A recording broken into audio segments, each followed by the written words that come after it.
नमस्कार सर्वांना. मी पूनम. मी आपल्या मराठी यूट्यूब चॅनलवरती आपल्या सर्वांचं मनापासून स्वागत करते.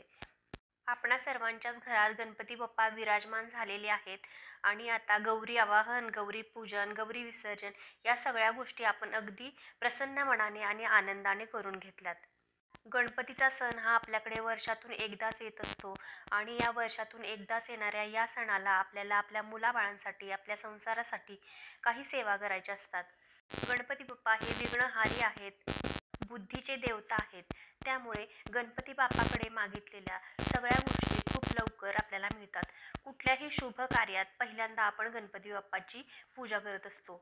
आपल्या मुलांची शैक्षणिक प्रगती व्हावी, त्यांचं अभ्यासात लक्ष लागावं, सगळ्या चांगल्या गोष्टी त्यांच्या आयुष्यात घडून याव्यात, त्यांच्या आयुष्यातली दुःख दूर व्हावीत, त्यांच्या आयुष्यातली सगळी विघ्न दूर व्हावीत, असं कुठल्या आईवडिलांना वाटत नाही.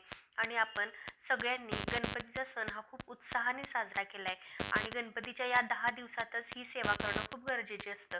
आता आपल्याला थोडे दिवस वेळ नव्हता, गणपती बाप्पा आले, त्याच्यानंतर गौरी आल्या, त्यामुळे थोडा वेळ आपला त्यामध्ये गेला. पण आता आपल्याकडे वेळ आहे, तर ही सेवा तुम्ही अगदी आवर्जून करा.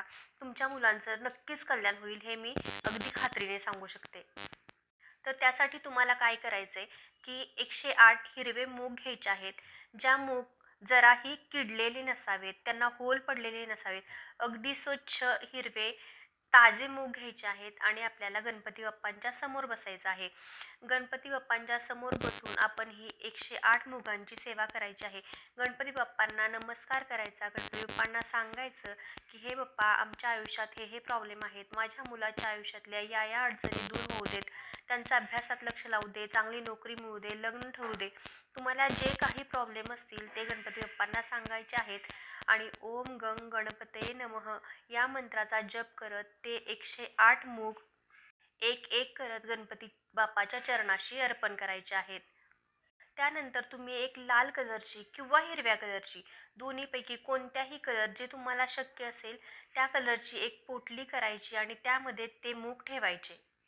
ही पोटली पूर्ण रात्रभर तुमचा मुलगा, मुलगी जे कोणी असेल त्यांच्या उशाशी म्हणजे उशीच्या खाली रात्रभर राहू द्यायची. गणपती बाप्पा घरी आल्यामुळे घरात एक पॉझिटिव्ह एनर्जी असते, एक सकारात्मक ऊर्जा असते.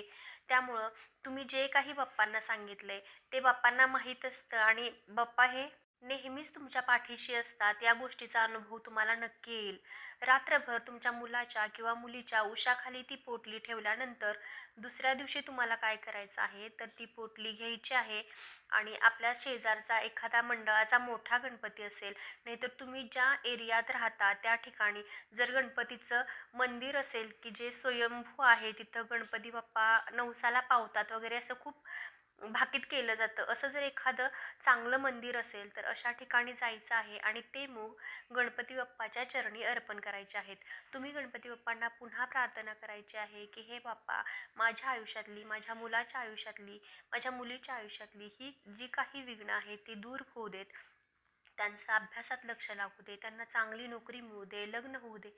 जे काही तुमच्या अडचणी असतील ते त्या बाप्पांना पुन्हा एकदा सांगायचे आहेत आणि नंतर तुम्ही घरी यायचं आहे. तुम्ही फक्त एकदा हा उपाय करून बघा. मी अगदी खात्रीनं सांगते की तुमची इच्छा 101% पूर्णही होणारच. आणि हा उपाय आत्ता करण्याचं रिझन म्हणजे आता 10 दिवस गणपती आपल्याकडे असतात आणि त्यांचं अस्तित्व हे आपल्या घरात असतं. घरात एक पॉझिटिव्ह वाईब्स तयार झालेल्या असतात आणि तुम्ही जे काही सांगता ते आपल्या बाप्पापर्यंत, आपल्या देवापर्यंत खरोखर पोहोचत असतं. गणपती बाप्पा आल्यापासून कालपर्यंतचं म्हणजे गौरी विसर्जनापर्यंतचं शेड्यूल आपलं पूर्ण टाईट होतं, थोडासा वेळ कमी होता. पण आता तुम्ही ही सेवा अगदी आवर्जून करा, कारण ही सेवा फक्त अनंत चतुर्थीपर्यंतच आपण करू शकतो आणि अनंत चतुर्थीला अजून 2-4 दिवस बाकी आहेत. तर तुम्ही ही सेवा अगदी मनापासून करा आणि तुम्हाला हा व्हिडिओ आवडला असेल तर व्हिडिओला लाईक आणि चॅनेलला सबस्क्राईब नक्की करा. धन्यवाद.